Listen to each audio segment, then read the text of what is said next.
Welcome to Kiran trip journey. Ayyanakere ನೋಡಿ, ಅಲ್ಲಿಂದ ನಮ್ಮ ನೆಕ್ಸ್ಟ್ ಪ್ರಯಾಣ ಬಂದು ಕಲ್ಲತ್ಕೆರೆ ಫಾಲ್ಸ್ ಕಡೆಗೆ ಹೋಗ್ತಾ ಇದ್ದೀವಿ. ಕಲ್ಲತ್ಕೆರೆಗೆ 50 ಕಿಲೋಮೀಟರ್ ದೂರ ಇದೆ ಅಯ್ಯನಕೆರೆಯಿಂದ. ಅಯ್ಯನಕೆರೆಯಿಂದ ಚಿಕ್ಕಮಗಳೂರು ಮೇನ್ ರೋಡ್ ಜಾಯ್ನ್ ಆಗೋ ತನಕ ರೋಡ್ ಬಂದು ಅಷ್ಟು ಚೆನ್ನಾಗಿಲ್ಲ. ಚಿಕ್ಕಮಗಳೂರು ಮೇನ್ ರೋಡ್ ಜಾಯ್ನ್ ಆದಮೇಲೆ ಅಲ್ಲಿಂದ ತರೀಕೆರೆಗೆ ಹೋಗೋ ರೂಟಲ್ಲಿ ಲಿಂಗದ ಹಳ್ಳಿ ಹತ್ರ ಲೆಫ್ಟ್ ತಗೊಂಡು ಮುಂದೆ ಹೋದರೆ ಫಸ್ಟ್ ಕಲ್ಲತ್ಕೆರೆ ಫಾಲ್ಸ್ ಸಿಗುತ್ತೆ.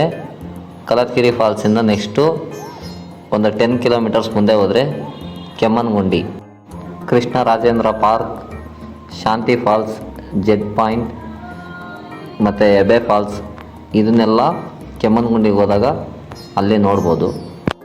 ಚಿಕ್ಕಮಗಳೂರಿಗೆ ಬರುವಂಥ ಎಷ್ಟೋ ಜನ ಕೆಮ್ಮನಗುಂಡಿಗೆ ಹೋಗಬೇಕಾದ್ರೆ ಇಲ್ಲಿ ಬಂದು ಈ ನೀರಲ್ಲಿ ಆಟ ಆಡಿ ಅಲ್ಲೇ ಇರುವಂಥ ವೀರಭದ್ರೇಶ್ವರ ಸ್ವಾಮಿ ದೇವರ ದರ್ಶನ ಪಡೆದು ನಂತರ ಕೆಮ್ಮನಗುಂಡಿಗೆ ಹೋಗ್ತಾರೆ. ಈಗ ನೋಡಿ ಫ್ರೆಂಡ್ಸ್, ನಮ್ಮ ಫ್ರೆಂಡು ಪುನೀತ್ ಅವರು ಹೋಗಿದ ತಕ್ಷಣ ಫೋಟೋಗೋಸ್ಕರ ನಿಂತಿದ್ದಾರೆ. ಎಷ್ಟು ಜನ ಇದ್ದಾರೆ ಅಲ್ಲಿ. ಈ ವಿಡಿಯೋ ನೋಡ್ತಾ ನಮ್ಮ ಚಾನಲ್ಗೆ ನಿಮ್ಮ ಸಪೋರ್ಟ್ ಬೇಕು. ಸಬ್ಸ್ಕ್ರೈಬ್ ಅನ್ನೋ ರೆಡ್ ಕಲರ್ ಡಬ್ಬನ ತಟ್ಟಿ ಅದರ ಪಕ್ಕದಲ್ಲೇ ಕಾಣೋ ಬೆಲ್ ಬಟನಲ್ಲಿ ಆಲ್ ಅನ್ನೋದನ್ನು ಕ್ಲಿಕ್ ಮಾಡ್ಕೊಳ್ಳಿ. ಆಗ ನಾವು ಹಾಕೋ ಪ್ರತಿಯೊಂದು ವೀಡಿಯೋನು ನಿಮಗೆ ನೋಟಿಫಿಕೇಷನಾಗಿ ಬರುತ್ತೆ. ಅಲ್ಲಿ ಯಾರೋ ಒಬ್ಬ ಮೇಲ್ಗಡೆ ಕೂತ್ಕೊಂಡು ನೀರನ್ನು ಮೇಲೆಯಿಂದ ಎರಸ್ತಾ ಇದ್ದಾನೆ ಕೆಳಗಡೆ ಇರೋರಿಗೆ.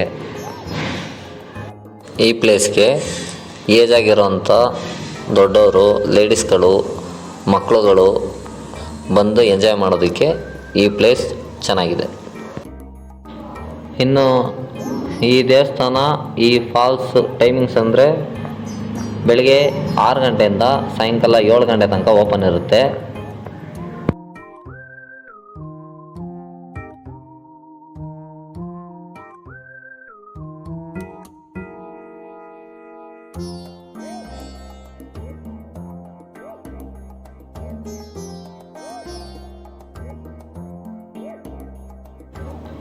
ಇನ್ನು ಈ ಫಾಲ್ಸ್ನ ಇತಿಹಾಸ, ಈ ದೇವಸ್ಥಾನ ಯಾವ ಥರ ಹೇಗೆ ನಿರ್ಮಾಣ ಆಯಿತು ಅಂತ ಇಷ್ಟನ್ನು ಹುಡುಕ್ತೀವಿ ಅಂತಂದರೆ, ಈ ಜಲಪಾತ ಬಂದು ಸುಮಾರು 300 ಅಡಿಗಳ ಮೇಲೆಯಿಂದ ಹಂತ ಹಂತವಾಗಿ ಸ್ಟೆಪ್ ಬೈ ಸ್ಟೆಪ್ಪು ಧುಮ್ಮಿಕ್ಕುತ್ತೆ.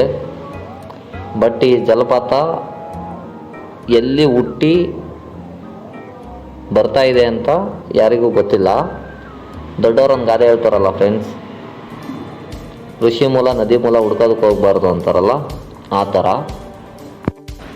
ಸಂತ ಅಗಸ್ತ್ಯರು ತಮ್ಮ ಸುತ್ತಾಟದ ಸಮಯದಲ್ಲಿ ಈ ಸ್ಥಳವನ್ನು ಯಾತ್ರಾ ಸ್ಥಳವನ್ನಾಗಿ ಮಾಡಿಕೊಂಡು ಕೆಲವು ತಿಂಗಳುಗಳ ಕಾಲ ಇಲ್ಲೇ ವಾಸವಾಗಿದ್ದರು. ಇಲ್ಲಿ ದೊಡ್ಡ ದೊಡ್ಡ ಬಂಡೆಗಳಿದೆ ನೋಡಿ ಫ್ರೆಂಡ್ಸ್. ಆ ಬಂಡೆಗಳನ್ನು ಕೊರೆದು ಅಲ್ಲಿ 3 ಆನೆಗಳು ಮತ್ತು